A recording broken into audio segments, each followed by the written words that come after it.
Hello and welcome to another episode of Bend the Knee, a Song of Ice and Fire podcast. I am Sir Matt. And I am Ser Ezra, and it is time for us to discuss a character, Aeron Damphair, Aeron Greyjoy, right? The drowned priest. What's he about? It's a guy I don't think we've actually ever really talked about as. Because I don't like talking about the Greyjoys. We haven't hit him in the main series, but he's definitely interesting. You know, the show I think shows him literally one time. He's kind of a madman, to say the least, a religious zealot. Some might call him a prophet. Right. Yep. He's probably about to die, to be entirely honest. He is. He's probably about to die. But hold on, my friend. What is dead may never die. But rises again harder and stronger. So, wow. Yeah, he has had he himself has been drowned. I think he's been drowned. He drinks salt water regularly. Right. He's been drowned several times. Brought back. He brings people back. Right. I mean, this is sort of their thing. You see it in the show. We see it when... So we do have Theon just showing back up and it's Aeron who he will kind of was sent to retrieve him, even, you know, for a small portion of that trip, like he's taking him back to see his father. So he comes across his uncle, Aeron Damphair, who is a priest and is talking to him about the Iron Way and does he hold true to the kind of almost like they were testing him, feeling Theon out as he comes back just to make sure that is he still loyal to their gods, their way, their customs? What has he forgotten, remembered? All that kind of stuff. Yeah, Balon declines Robb's alliance offer. However, Aeron attends Balon's war council regarding an offensive against the North. Aeron and Dagmar accompany Theon during the harrying of Stony Shore, and the Damphair blesses Theon's new longship, Sea Bitch. The Iron Men take Benford Tallhard prisoner when they ambush his wild hares. When Benford refuses to answer questions Aeron and Theon put to him, Aeron commands that the prisoners be sacrificed to the drowned god. Theon decides to attack Torrhen Square in Winterfell with the crew of the Sea Bitch and Dagmar's foam drinker, granting the 6 remaining ships to Aeron for future raiding. So that's Aeron's kind of story in A Clash of Kings. And then A Feast for Crows is all about the King's Moot, you know, and everyone kind of coming together after Euron comes back and Victorion and Asha Greyjoy. They're all kind of vying for the new crown of the Iron Islands, and he's there trying to help kind of navigate that. Interesting that Euron shows up just in time when his brother Balon Greyjoy has perished. Maybe he faced a man who was no one on a bridge. Maybe that man was someone and was Euron. What do we know about all of that? There's theories, speculation. But he's there, and he kind of runs the King's Moot. And Aeron Damphair, I mean, he's a member of that Greyjoy family. He's definitely already a big deal. And he is now... He used to be a guy, by the way, who partied, who drank, kind of a rowdy guy, right? And he's turned to a life of faithful dedication to the drowned god. Where's it gotten him? Tied up on a ship next to a woman, Phalia Flowers, who's pregnant with Euron's child, whose tongue is cut out. My gosh, dude. This guy, I mean, this is kind of the Greyjoys are just ridiculous. Yeah, it's so different. It's all so different. We're always a pirate's life for me. Okay, it is a pirate's life for me. That isn't. You are 100% correct. Yeah, correct about that. Yeah, I mean, you know, he's really interesting because I mean he's there. He is theoretically. I mean, he's Balon Greyjoy's brother. Yes. Yeah. He could make a claim for the throne of Pike, but he doesn't. He doesn't. No, right. And he's there to oversee it. Because we know there are other older brothers and Greyjoy claimants and things like that could come forward. We know Theon is all kinds of tied up. He's reeking in a sense, right? Mm-hmm. And so you've got the other folks kind of vying for this seat of power. And that's when you do start to learn a lot. You kind of follow Asha Greyjoy and her relationship, some of the relationships she has with crew members.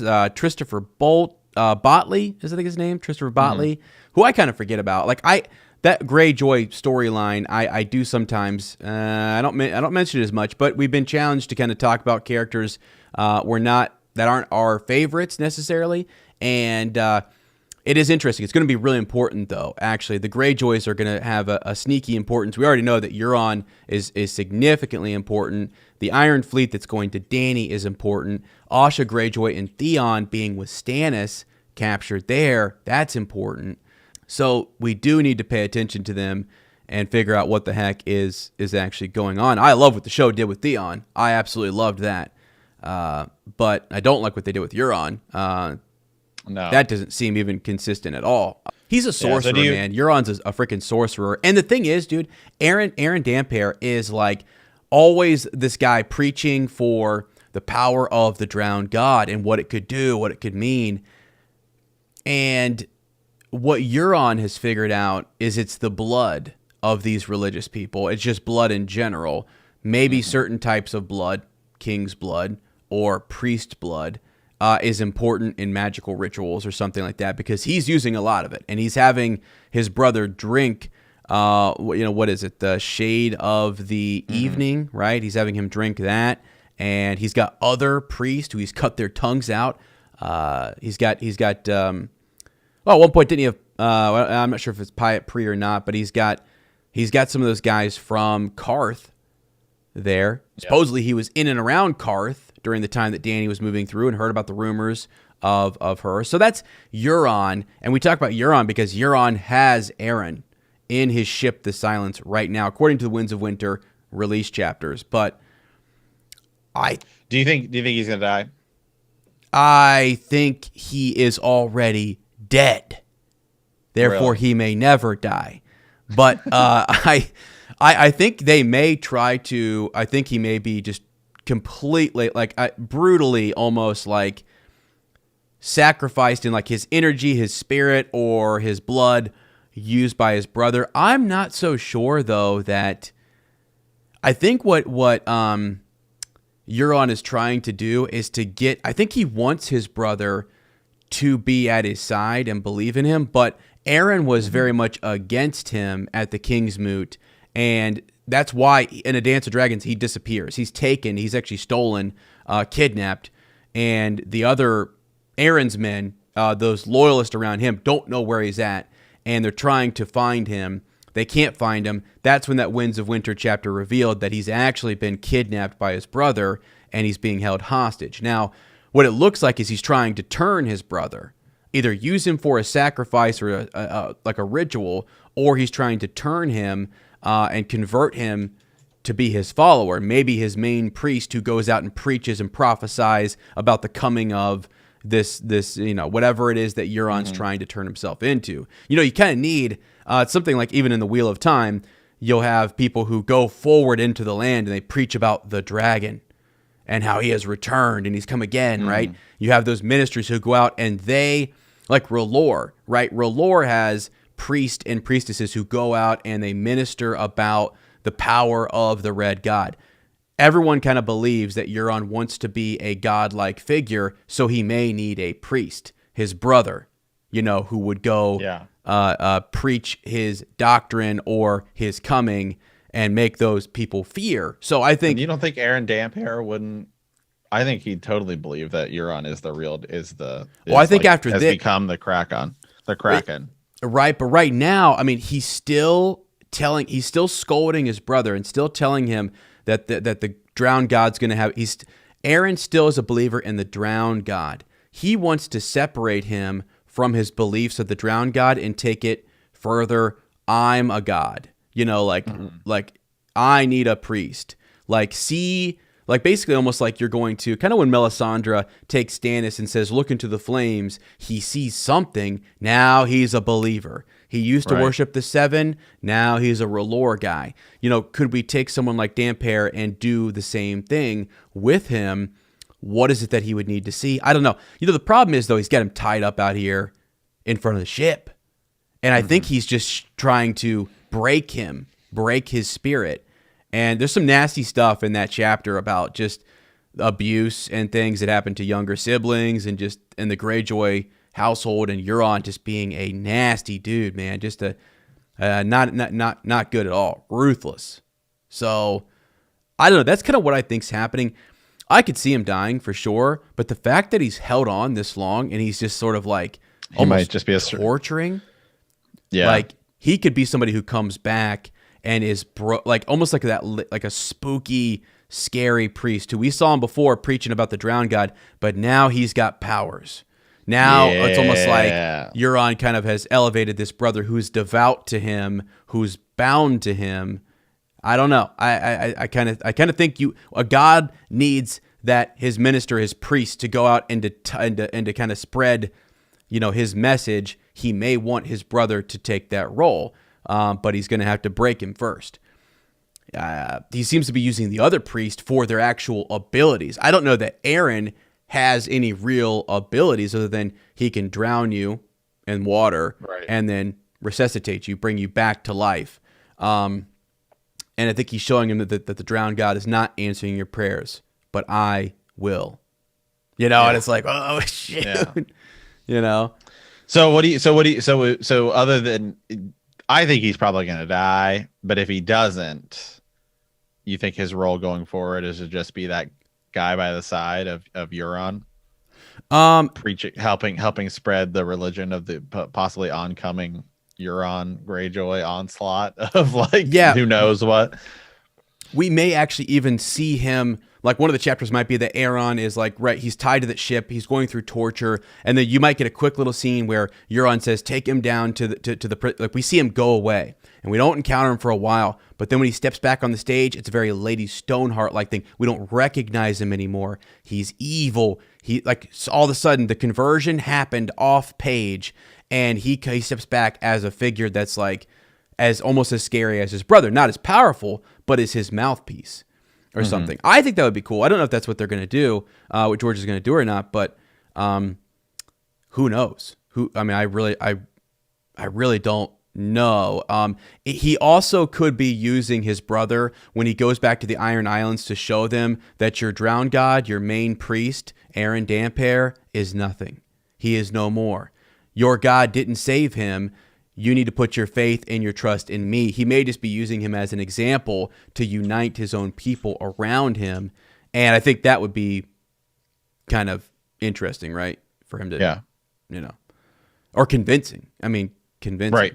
So, and then I think what's going to happen there is you have that, and you almost have like a dark ruler ruling over the Iron Islands, has basically turned his brother into a thrall. He has his other brother who's gone out and who has disobeyed him, and he's going to eliminate. I think actually that there's going to be more conflict there because he's actually trying to marry Daenerys and take his brother's things and stuff. Euron versus Victorian. Yeah, he's going to have to either bring him under his will or something. And then you're going to have Greyjoys like Theon and Asha who are out there who the Iron Islands would be longing for their return, like that wayward kind of son who they want to come back, save us from this monster type of situation. So it's interesting that the Greyjoys and the Iron Islands are a house that you and I anyways, I know some people are big fans, but that you and I kind of go, really, what's going on there? I'm not really sure I like it. And we're not really even rooting for Theon. By the end, we are. It's the same thing with Jaime Lannister. I always say this, but Jaime, not a big fan of. By the end, I am rooting for him like you would. Even though he pushed Bran out a window, George has me rooting for Jaime Lannister at the end. Theon, his treachery, what he does to the Miller's sons, all that kind of stuff. Take him through the story arc of Reek, bring him back, and now we're rooting for this guy by the end. That's the kind of stuff George wants to send his readers through. And so I kind of see Theon, whether he fights at Winterfell and does that epic moment, that same epic moment could be confronting his uncle and saying, it's showtime. All right? Yeah. I don't know. I doubt it, but whether it could also be Asha could fill that role. She's kind of a war. The people really look to her. And if she then started to kind of find some faith in her brother, if Theon can step up and start to save people and reclaim his name, then she might start to look to him and say, I failed at the King's Moot. we need to get behind Theon. Theon has learned a lot. He is a changed man. I mean, he's got white hair, wispy white. Right. Like, he's gone through it. So I don't really know how that works. He seems like he's a goner. Like, he's just not ever going to be able to he's frail. He's lost, members of his body. I don't know. Yeah.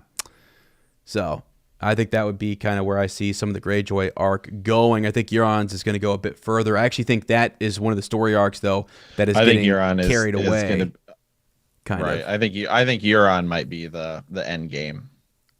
Yeah, I mean, maybe for the whole thing. Yeah. Yes. Might be. The more we look at it and think about it. Right. I think you're going to do, more of these things where, where was he? What was he learning? We're getting some flashbacks. Like, look, we keep learning more about what he's done, and there's tie-ins to, like, even Dany's arc where he was acquiring artifacts, acquiring things, and he's sort of bringing in all these objects of power that he's been out there collecting, and priests and stuff. And you're like, holy, who is this guy? And he's another enemy that we're gonna have to fight. Although the wild thing is he's in the South. He's in around Old Town, and maybe making a strike for, we're not really sure. He's going to go inland a little bit, and he's going to try to recruit Dany and dragons and bind them. And I mean, he seems to have the tools to possibly do that. Like, I think what would be crazy is to see all this darkness with Euron, and then I know he marries Cersei because she's in King's Landing, but again, Daenerys is who he's after. Targaryen. Yeah. Could he lure her in and say, I have? Maybe she has to, because maybe he does bind her dragons and she has to get them back, or something. You talk about there's like really different ways in which this can go. And it's just like, that would be, we as a reader would go, holy smokes, like, this is crazy. We're all looking at young Griff, the straightforward kind of way in which this could go. Is he going to do something with Ariana Martell? Or is Dany going to come back and he's paving the way? Does Euron intercept? Is there a little side, story here where she has to kind of overcome Euron and his influences and his tools of power? I mean, she's away from her dragons right now, probably up in Vase Dothrock doing God knows what, burning that place down, getting the Dothraki behind her, going back to Meereen. I mean, it's just... Yeah, I think her arc is going to be pretty similar until she leaves. Yeah. And then I think that's where we'll see some changes. Is Daario coming with her? Or is she going to leave Daario there like she does in the show? Right. Yeah, I think she's already kind of started to make that separation. So yeah, those are good questions to ask, because like, she's already, people are always trying to, like, it's so crazy with her. Like, they want to marry her because of her power, her dragons. We saw that in Karth. We see that in Meereen with Hisdar. We're going to see that probably again. And it's all a power alliance. Whereas I think she is like, and then she's got these side, pieces where she's like in love with somebody passionately. Like, I mean, ironically, it turned out well with her and Khal Drogo. I mean, but like, that was again an alliance, a match made. That wasn't her choosing, So yeah, when will she choose someone for love? Like, because she loves them, and then she'll be betrayed by love. Wow, is that Jon betrays her? Mm-hmm.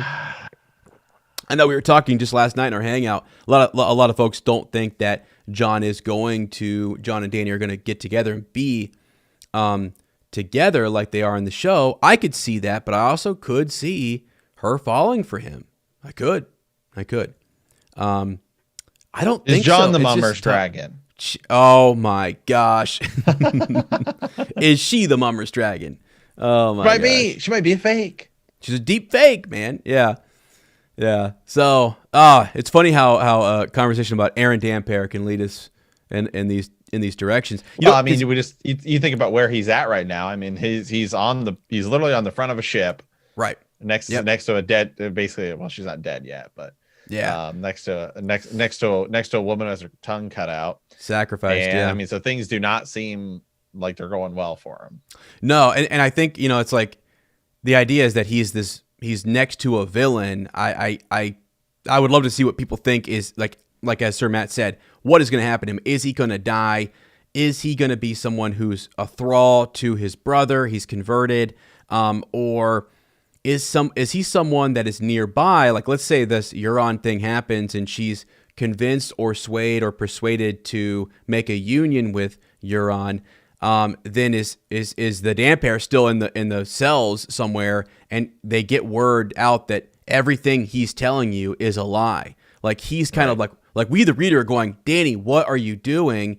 And we're waiting for someone to go down and talk to Damphair to say, so he can reveal, like, my brother is evil, that kind of thing. I mean, there's so many different ways you can go, and that's what's cool about speculating on the Winds of Winter and how a character like this can play into the larger story arcs. Does he get away? Does he warn people? Does the Drowned God finally answer his call? Is there more going on? I don't know. Are he and Patchface going to make an alliance? Right? I mean, it's crazy. So